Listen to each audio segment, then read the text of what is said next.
കണ്ണൂരിന്റെ അടിത്തറയിളക്കുന്ന വെല്ലുവിളിയായിരുന്നു TK. Govindan മാസ്റ്ററുടെ സ്ഥാനാർത്ഥിത്വം. Party സംസ്ഥാന സെക്രട്ടറിയുടെ ഭാര്യ എന്ന പേരിൽ തളിപ്പറമ്പിൽ മത്സരിക്കാൻ ഒരുങ്ങുന്ന പി.കെ. ശ്യാമളയ്ക്കെതിരായിരുന്നു ഗോവിന്ദൻ മാസ്റ്ററുടെ നിർണായക നീക്കം.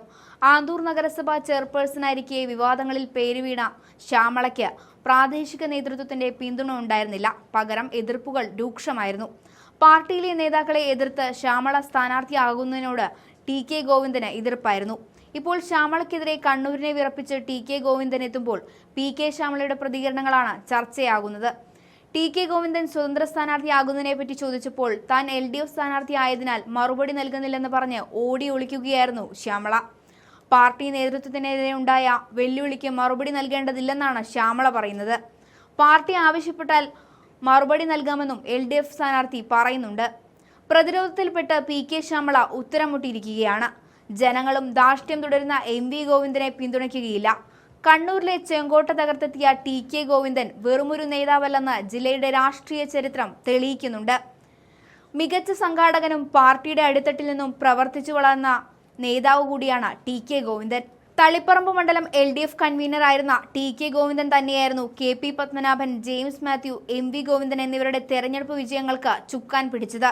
മണ്ഡലത്തിലെ ഓരോ ബൂത്തും പാർട്ടിയുടെ ഓരോ പ്രവർത്തകനെയും പേരെടുത്ത് വിളിക്കാവുന്ന വിധത്തിലുള്ള വ്യക്തിബന്ധവും അദ്ദേഹത്തിനുണ്ട്. തിരഞ്ഞെടുപ്പ് തന്ത്രങ്ങളുടെ മർമ്മമറിയുന്ന ടി.കെ. ഗോവിന്ദൻ അപ്രതീക്ഷിത എതിരാളിയായി വരുമ്പോൾ പി.കെ. ശ്യാമളയ്ക്ക് പുറമെ CPM-ന് തന്നെ കനത്ത വെല്ലുവിളിയാണ്. CPM-ന്റെ നിലവിലെ കുടിലതന്ത്രങ്ങളുടെ മുനയൊടിക്കാൻ ടി.കെ. ഗോവിന്ദന്റെ കരുത്തു മാത്രം മതി. കഴിഞ്ഞ നിയമസഭാ തെരഞ്ഞെടുപ്പിൽ 22,000 വോട്ടിന്റെ ഭൂരിപക്ഷം മാത്രമേ LDF-നുണ്ടായിരുന്നുള്ളൂ. തളിപ്പറമ്പ് നഗരസഭയും കൊളച്ചേരി പഞ്ചായത്തും UDF ഭരിക്കുന്നവയാണ്. പാർട്ടി കേന്ദ്രങ്ങളിൽ നിന്നും വോട്ട് ചോരുകയും UDF വോട്ടുകൾ വർദ്ധിക്കുകയും ചെയ്താൽ ടി.കെ. ഗോവിന്ദന് നിയമസഭയിൽ സീറ്റ് ഉറപ്പാണ്. പാർട്ടിക്കുള്ളിലെ പ്രാദേശികവാദവും ടി.കെയുടെ സ്വതന്ത്ര സ്ഥാനാർത്ഥിത്വത്തിന് കാരണമായിട്ടുണ്ട്. 70 വയസ്സ് പിന്നിട്ട ടി.കെ. ഗോവിന്ദൻ മാസ്റ്ററെ സ്ഥാനാർത്ഥിയാക്കണമെന്ന പ്രാദേശിക നേതൃത്വത്തിന്റെ ആവശ്യം അംഗീകരിക്കപ്പെട്ടില്ല. ഇതിനു പകരം വീണ്ടും പി.കെ. ശ്യാമള പിൻഗാമിയായി പാർട്ടി നേതൃത്വം തീരുമാനിക്കുകയായിരുന്നു. ഇതോടെയാണ് കാര്യങ്ങൾ പൊട്ടിത്തെറിയുടെ വക്കിലെത്തിയത്. ആന്തൂർ പാർത്താസ് കൺവെൻഷൻ സെന്റർ വിഷയത്തിൽ നിലപാട് ശരിയല്ലെന്ന് പി.കെ. ശ്യാമളയ്ക്കെതിരെ വിമർശനം ഉന്നയിച്ച നേതാവായിരുന്നു ടി.കെ. ഗോവിന്ദൻ. ഇതോടെ MV ഗോവിന്ദന്റെ കണ്ണിലെ കരടായി മാറുകയായിരുന്നു ടി.കെ. വ്യവസായി സാജന്റെ മരണത്തിൽ പി.കെ. ശ്യാമളയ്ക്കെതിരെ ആരോപണങ്ങളും പ്രദേശത്ത് നിലനിന്നിരുന്നു. വളരെ പ്രധാനപ്പെട്ട ചില രേഖകൾ ഓഫീസിൽ നിന്ന് കാണാതായിട്ടുണ്ടെന്നാണ് ഗോവിന്ദൻ വാർത്താ സമ്മേളനത്തിൽ പറഞ്ഞത്.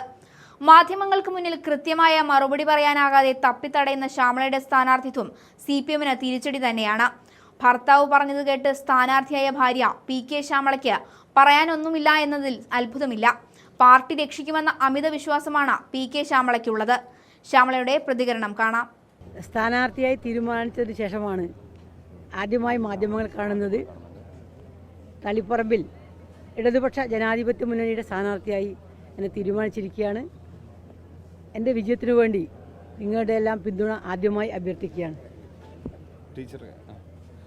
ഇതിനകത്ത് തളിപ്പറമ്പ് പോലൊരു മണ്ഡലത്തിനകത്താണ് പാർട്ടിയുടെ ജില്ലാ സെക്രട്ടേറിയറ്റ് അംഗം സ്വതന്ത്രനായി മത്സരിക്കുമെന്ന് പറഞ്ഞുകൊണ്ട് രംഗത്തെത്തിയിരിക്കുന്നത്.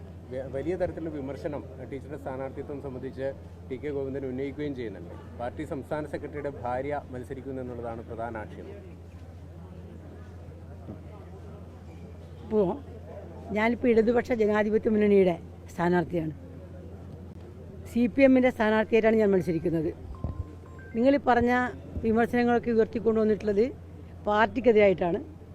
അതുകൊണ്ട് തന്നെ ഈ വിമർശനങ്ങൾക്ക് സ്ഥാനാർത്ഥി എന്ന നിലയിൽ ഞാൻ മറുപടി പറയുന്നില്ല.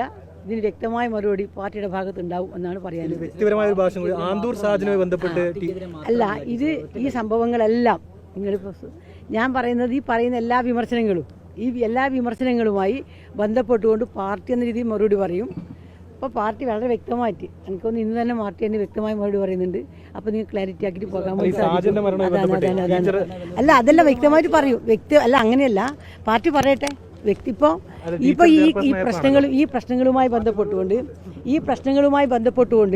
പാർട്ടി മറുപടി പറയും. അങ്ങനെ പാർട്ടി മറുപടി പറഞ്ഞത് തൃപ്തിയാവുന്നില്ല എങ്കിൽ വ്യക്തിപരമായി മറുപടി പറയണമെന്ന് പാർട്ടി പറഞ്ഞാൽ ഞാനപ്പോൾ മറുപടി പറയും.